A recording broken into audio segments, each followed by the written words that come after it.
नगर जिल्ह्यामध्ये येतं. तर आता आपण ही यात्रा करत आहोत, नवनाथ दर्शन यात्रा. तर ही आपली 6 दिवसांची यात्रा आहे. तर आता आपण नगर जिल्हा, बीड जिल्हा, परभणी जिल्हा, त्यानंतर लातूर जिल्हा, सांगली जिल्हा असं फिरणार आहोत 6 दिवस पूर्ण, है ना? तुम्हाला बसायचं तर बसा तिकडे. तर आपण आता 2 दिवस पूर्ण हा जो परिसर आहे तो गर्भगिरी परिसर आहे. कोणता आहे? कोणी अध्याय वाचले नवनाथांचे? त्याच्यामध्ये प्रामुख्याने उल्लेख कोणचा आहे? गर्भगिरी पर्वताचा. गर्भगिरीवर फिरत होते नाथ, है ना? तर नाथ नाथ हे कोण आहेत माहिती आहे? नवनारायण, बरोबर. नवनारायणांचे अवतार आहेत नाथ. तर गोरक्षनाथ बाबा हे कोणाचे अवतार आहे? हरिनारायणाचे, म्हणजे शिवाचे अवतार आहे. तर आता पहिल्यांदा आपण गणपती बाप्पाचं दर्शन घेणार. नवनाथ दर्शन यात्रेची सुरुवात गणपती बाप्पाच्या दर्शनाने होणार. त्यानंतर शिवाचं मंदिर आहे शेजारीच, तिथे दर्शन घेणार. मग आतमध्ये जाऊन काळ्या पाषाणामध्ये गुरु गोरक्षनाथ बाबांची मूर्ती आहे ना, आपण तिथे दर्शन घेऊन शाल वाहून बाबांना पुढे तिथेच मध्ये कालभैरवाचं मंदिर आहे, तिथे दर्शन घ्यायचं. बाहेर येऊन धुनीचं दर्शन घेऊन आपण तिथून जी रक्षा आहेत जी ती घेणार आहोत. कारण की रक्षेला खूप महत्व आहे इथे नाथांकडे. भस्मावरच नाथांचं सर्व कार्य चालतं. तुमचं काही दुखत असलं, काही होत असलं, तुम्ही भस्म घेतला, लावला, कपाळी लावला, तरी पाण्यात घेतला तरी तुमचं दुखणं बरं होणार आहे. तर आता आपण कुठे आलो आहोत? गर्भगिरी पर्वतावर डोंगरगणी या गावी गुरु गोरक्षनाथ बाबांच्या तपोस्थळी आलेलो आहोत, गोरक्षनाथ बाबांच्या. तर आपण आता घरचं विसरायचंय. तुम्ही घरून आलेत, कोण म्हणे पाऊस असेल, कोण मते कुठे आहे मते, ते म्हणजे पाऊस असेल नाही का. आमचा ज्यावेळेस पिकअप असतो मुंबईमध्ये, किती पाऊस असो, नाथांची एवढी कृपा आहे का त्यावेळेस पाऊस थांबतो पिकअपला. हे तर काहीच नाही. मागच्या वर्षी भर पाऊस होता, अक्षरशः मुंबई तुंबली होती, ती मेट्रो अटकली होती तुमची. तर ज्या ज्या दिवशी पिकअप होता त्या दिवशी पूर्ण पाऊस थांबला, म्हणजे त्या वेळेपुरता. हा रुपेश भैया गाडी घेऊन बाहेर निघाला, कल्याणचा शेवटचा पिकअप केला, परत पाऊस चालू झाला. दुसऱ्या दिवशी पूर्ण मुंबई तुंबली आणि ते मेट्रो अटकली होती, काहीतरी न्यूजला आलं होतं दुसऱ्या दिवशी. मागच्या वर्षीची घटना आहे ती. तर या यात्रेमध्ये आपल्याला कुठलंही विघ्न येत नाही. त्याची मी त्यांना म्हटलं काय काळजी करू नका, तुम्ही या फक्त, बरोबर होईल सर्व. तर गोरक्षनाथ बाबा होते तिकडे आणण्यासाठी, गोरक्षनाथ बाबा गेले होते. तर गोरक्षनाथांना कोणी सांगितलं होतं? कानिपनाथ बाबांनी का तुझे गुरु श्रीराज्यामध्ये ज्यावेळेस कानिपनाथ बाबा भ्रमण करत गेले होते त्यावेळेस त्यांना तिथे ते दिसले होते आणि त्यांची भेट झाली होती. तर ही वार्ता कोणाला सांगतात? गोरक्षनाथांना. मग गोरक्षनाथ बाबा कुठे जातात? श्रीराज्यात जातात. कोणाला आणण्यासाठी? मच्छिंद्रनाथ बाबांना आणण्यासाठी. सर्वांनी नीट ऐकायचं, मी प्रश्न विचारत जाईल. ही आता तुमची आजपासून शाळा सुरू झाली. तुम्ही माझे विद्यार्थी असे समजले तरी चालेल, मी वयाने कमी असलं तरी. तर ज्या वेळेस मच्छिंद्रनाथ बाबा तिथे होते, ते कसे गेले होते? तिथे श्रीवेशामध्ये गेले होते. का?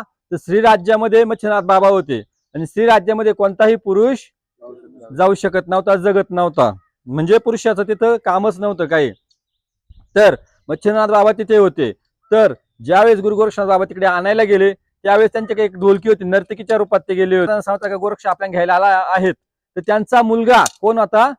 मीननाथ. आपण त्यांची समाधीस्थानी जाणार आहोत ही झाल्यावर. तर मीननाथांना घेऊन गोरक्षनाथ बाबा तिकडनं येत असतात. ज्यावेळेस ते येत असतात ते या गर्भगिरी रांगेतनं जात असतात धर्मजल करत. पण तिकडनं येताना मैनाकिनीने मच्छिंद्रनाथ बाबांच्या झोळीमध्ये एक सोन्याची वीट टाकलेली असते.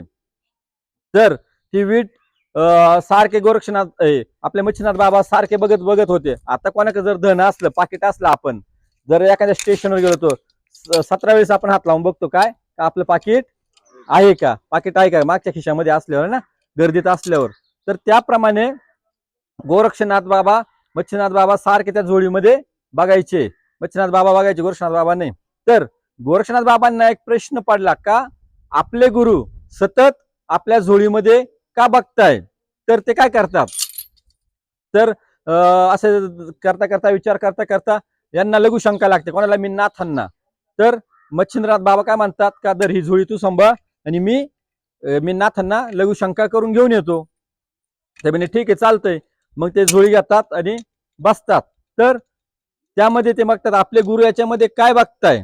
मग ते बघता बघता ते झोळी उडून बघतात त्यामध्ये काय असतं, सोन्याची वीट. म्हणजे आपल्या गुरूंना काय झालाय, मोह. कारण की आपल्याला मोह मायापासून नाथ, हा म्हणजे बाजूला असतात मोह मायापासून, त्यांना मोह मायाची काही आशा नसते. तर ते गोरक्षनाथ बाबा वीट घेतात आणि फेकून देतात डोंगरावर, पहाडावर, आणि काय करतात त्याच आकाराचा विटेच्या आकाराचा एक दगड घेतात आणि त्या झोळीमध्ये टाकतात जड लागावी. आणि त्या गुरु आल्यावर त्यांच्याकडे मच्छिंद्रनाथ बाबांक देऊन टाकतात. ज्यावेळेस मच्छिंद्रनाथ बाबांक ती वीट झोळी घेतात आणि चालू लागतात दरमजल करत, आणि हात लावतात फक्त. मग हाय आपण पाकिट आहे ना, तसं हात लावतात आणि पुढे चालत असतात का आहे. पण गोरक्षनाथ बाबांच्या परत लक्षात येते का आपले गुरु परत चाच पडू राहिले नाही का. तर मग ते त्यांना म्हणतात, अब डरो मत, डर पिछे रह गया है.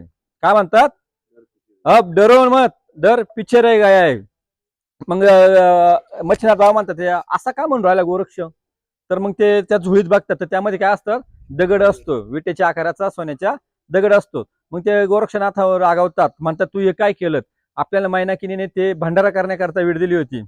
तर मग ते भरपूर रागावतात. त्यावेळेस गोरक्षनाथ त्यांना समजून सांगतात, आपल्याला हा मोह कशासाठी, तुम्ही विसरले आहात का आपली शक्ती काय आहे, आपला परमार्थ काय आहे, तुम्ही विसरले आहात. तुम्ही मोह मायेमध्ये अटकले आहेत.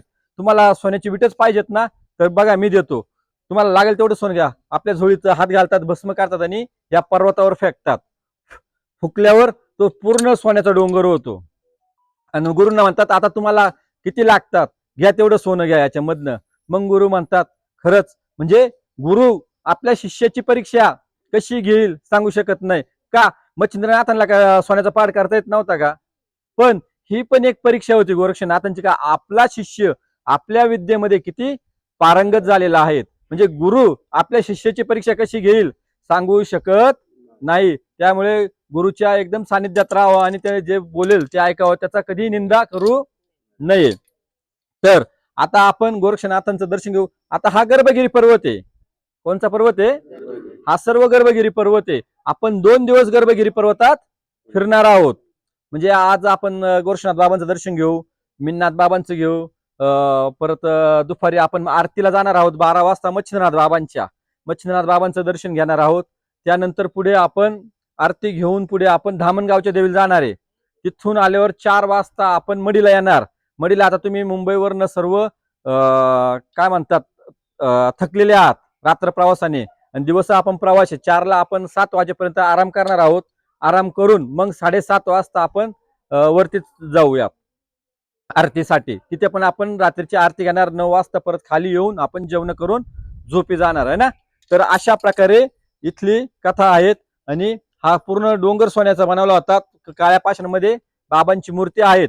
आणि सर्वांनी जोशाने आदेश आलक निरंजन म्हणायचं. एकाचाच आवाज नाही आला पाहिजे माझा आदेश है ना, पोहे खाल्ल्यासारखा आदेश कर सर्वांनी, आदेश आदेश, अलक निरंजन, अलक निरंजन. ओम नमो आदेश.